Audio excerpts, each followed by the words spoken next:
Merry Christmas everyone and a Happy New Year. Ayan po. Ngayon po ay December 24. Napakainit po ngayon dito. Napakainit. Ayan. Tanghaling tapat. So, pero yung outfit po namin na mga inday dito sa Middle East ay ganito. Tulad dito Patong-patong. Dahil po napakalamig. Kahit po mainit, tanghaling tapat, pero malamig. Patong-patong itong aming suot. Ayan. Pagmasdan nyo naman guys, ganito ang ano namin ngayon kasi winter. Ayan. Ayan. Minsan yung jacket na makalpal ang pang-ilalim namin. Pinapang-ilalim namin bago yung uniform. Kasi kailangan naka-uniform. Yan. Ayan po. Doble-doble. Ayos, natanggal yung aking medyas. May medyas pa. Ayan. Nakamedyas pa kami kahit matulog nakamedyas. Yung medyas namin pag natutulog kami ay makapal po. Tapos, siyempre, ayan, hubarin ulit natin. Lumabas na yung tapos dahil yan medyo nabawasan na ng konti ang aking bilbil.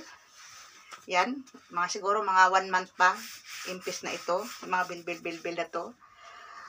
At dahil mas sobrang lamig nga, dubli-dubli pa yung ano natin. Mayroon pa rin tayong pang ilalim. Baka sumama Ayan.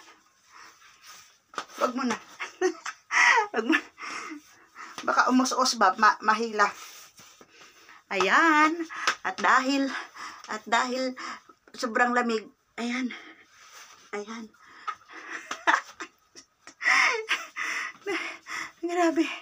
Grabe. Ayan. Patong-patong. Ayan po. Dahil sobrang lamig, susuotin ko lang ano na ako sa CR. Barin ko muna yan. Ayan po, dahil tapos na akong mag-CR, suotin ulit natin ito. Grabe, tapos na kami sa trabaho sa loob ng bahay, kaya lang, hindi man lang kami pinagpawisan. Hindi man lang nakatikim ng pawis.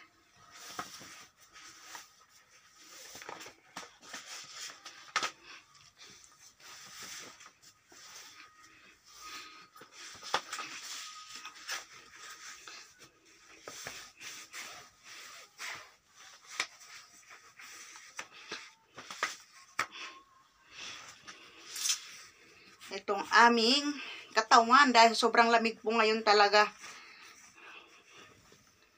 Ayan. Patong po ulit natin.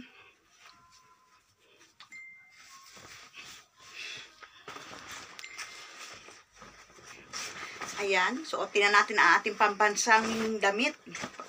Pambansang damit ng mga kadama. Kadama ng Middle East. Hindi lang naman sa Middle East. Kahit sa ibang bansa din. May mga uniform din. Pero, bayani itong mga ganito. Mga chimay-chimay na kagaya ko. Mga inday na kagaya ko. Ayan. Kita nyo?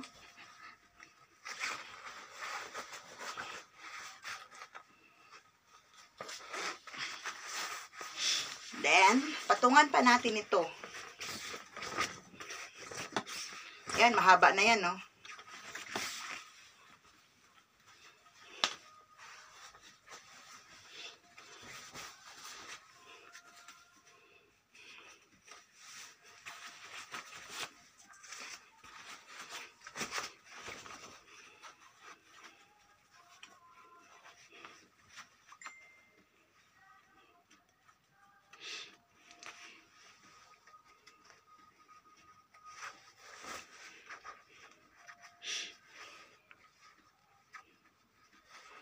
Then,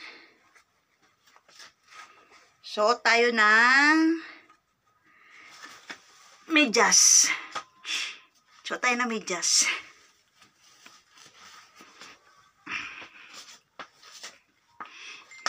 Ito yung outfit namin ngayon.